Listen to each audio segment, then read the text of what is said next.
नमस्कार, मैं हूं हंसा वैष्णव और आप देख रहे हैं डिजियाना दमोह न्यूज। शिवरात्रि, महाशिवरात्रि अर्थात शिव की रात्रि। जबरदस्ती है शिव की कृपा अपने भक्तों पर। देश भर में शिवालयों में बम बम भोले और हर हर महादेव के जयकारे गूंजते हैं। कांवड़िए जल लेकर पहुंचते हैं शिवालयों में और शिव का करते हैं अभिषेक। बात करते हैं मध्य प्रदेश के दमोह जिले के अंतर्गत आने वाले बांदकपुर में स्थित अति प्राचीन विशाल स्वयंभू शिवलिंग की, जिसको जागेश्वर नाथ के नाम से पहचाना जाता है। स्वयंभू विशाल शिवलिंग है और मंदिर का इतिहास लगभग 350 वर्ष से अधिक प्राचीन बताया जाता है। विशाल स्वयंभू शिवलिंग जागृत शिवलिंग के रूप में पहचाना जाता है मध्य प्रदेश के दमोह के बांदकपुर में स्थित जागेश्वर नाथ का। जागेश्वर नाथ की कृपा पूरे विश्व पर बरसती है। लाखों भक्त पहुंचते हैं प्रति वर्ष यहाँ पूजन अर्चन और दर्शन के लिए। महत्व है अति विशेष। इस अवसर पर शिवरात्रि के पूर्व लगातार तैयारियां चल रही हैं।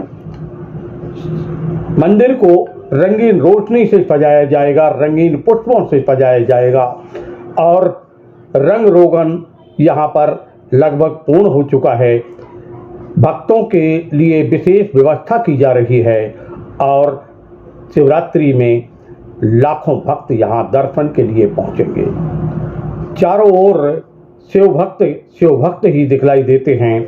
प्रातः हो, दोपहर हो, संध्या हो या रात्रि हो, शिव के भक्त शिव की भक्ति में लीन दिखलाई देते हैं। कि जागेश्वर नाथ जो मंदिर है वो मध्य प्रदेश के दमोह जिला मुख्यालय से 16 किलोमीटर की दूरी पर स्थित है। बुंदेलखंड का सिद्ध तीर्थ क्षेत्र है। इस क्षेत्र में किस प्रकार तैयारियां चल रही हैं, किस प्रकार की स्थिति है, हम लेके चलते हैं बांदकपुर। नमस्कार दोस्तों, मैं हूँ डॉक्टर एलन भाई। शिवरात्रि अर्थात शिव की रात्रि, ये महान पर्व आने वाला है और इसको लेकर तैयारियां चल रही हैं। 12 ज्योतिर्लिंग हैं, लेकिन दमोह में भी एक ज्योतिर्लिंग ऐसा है जिसको स्वयंभू शिवलिंग के रूप में पहचाना जाता है और दूर दूर तक इसकी ख्याति है। जागेश्वर नाथ जागेश्वर नाथ मंदिर के परिसर में हम खड़े हुए हैं और यहाँ तैयारियां चल रही हैं शिवरात्रि पर्व को लेकर। शिवरात्रि पर्व पर यहाँ लाखों भक्त आते हैं और देश के कोने कोने से आते हैं। शिव की महिमा निराली है। कैसे है इस स्थान की महिमा, क्या है महत्व, आइए इस संबंध में हम चर्चा करेंगे इस मंदिर के प्रबंधक पंडित राम कृपाल पाठक जी से, जो कि विद्वान वक्ता भी हैं और अच्छे ज्ञाता हैं धर्म के। पंडित जी, बहुत बहुत आपका स्वागत है। शिवरात्रि पर्व का आने वाला है और तैयारियां चल रही हैं, किस प्रकार की तैयारियां हैं? सबसे पहले मैं समस्त भक्तों के लिए महाशिवरात्रि पर्व की हार्दिक शुभकामनाएं देता हूं। जैसा कि आपने बताया है, अभी आगामी 8 मार्च को महाशिवरात्रि पर्व है और इस पर्व को लेकर के अपने यहाँ लगभग 2 माह पहले से ही तैयारियां शुरू हो जाती हैं। और जैसा कि आप देख रहे हैं, समस्त मंदिर भवन रंग पेंट बाण साफ सफाई इत्यादि ये तो होता ही है। इसके साथ में साज सज्जा, दर्शनार्थियों के ठहरने की व्यवस्था, यहाँ पर जो श्रद्धालु कांवड़ लेकर के आ रहे हैं, लगभग 7 किलोमीटर यहाँ से सलैया है, वहाँ पर हम श्रद्धालुओं के लिए भंडारा का आयोजन भी करते हैं एक दिन पूर्व, जो पूरे दिन सुबह से शाम तक चलता रहता है। और साथ में यहाँ भी रुकने की व्यवस्था, लाइटिंग की व्यवस्था, प्रकाश सही हो, यात्रियों को ठहरने के लिए वहाँ पर सही व्यवस्था हो, सारी व्यवस्थाएं उपयुक्त की जाती हैं।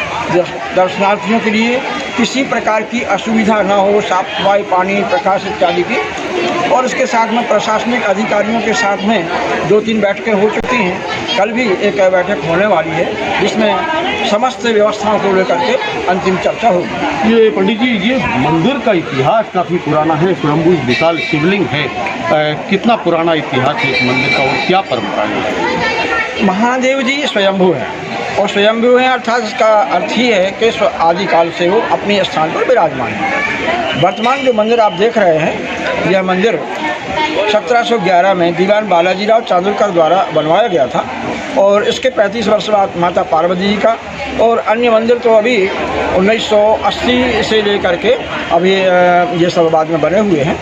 जैसे कि आप यहाँ पर प्रांगण में देख रहे हैं, सभी देवता यहाँ पर विराजमान हैं मंदिर प्रांगण में। मुख्यतः महादेव जी और उनके सामने माता पार्वती जी, और ये माता पार्वती जी भी, महादेव जी तो स्वयंभू हैं ही हैं, माता पार्वती जी भी इतनी मनोरम हैं कि जिनका दर्शन करते ही सभी आनंद विभोर हो जाते हैं। ये अद्भुत छवि है माता जी की।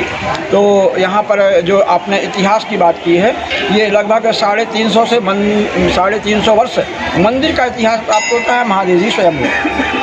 पंडित जी, जैसे कि बताया जाता है कि धर्म और हमारे सनातन धर्म में इसकी मान्यता है और कुछ निर्देश भी दिए गए हैं कि शिवलिंग की परिक्रमा नहीं हो पाती।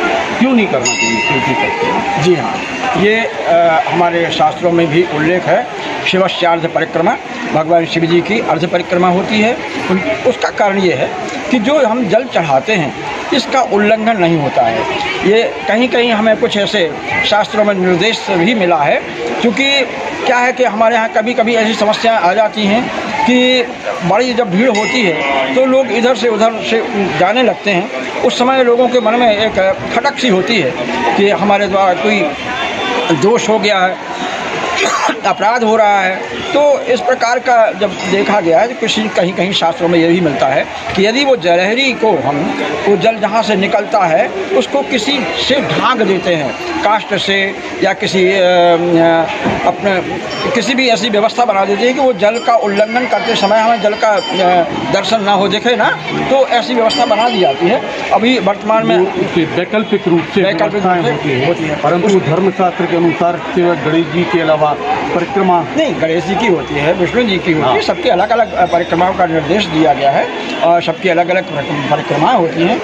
देविया एक भगवान माता जी की तो एक परिक्रमा होती है, विष्णु चतुस्रा चार विष्णु भगवान की होती हैं, शिवाचार्य परिक्रमा शिव जी की आधी परिक्रमा की जाती हैं। तो ये विभिन्न है, अलग अलग निर्देश हैं। शिव की परिक्रमा आधी पंडित जी, आपने बहुत विस्तृत जानकारी इस अवसर पर हम लोगों को प्रदान की जो दर्शकों तक पहुंचेगी। मैं निवेदन करूंगा आपसे, आइए मध्य प्रदेश का दमोह, और दमोह में विशाल स्वयंभू शिवलिंग, दर्शन करिए और अपने जीवन को धन्य बनाइए।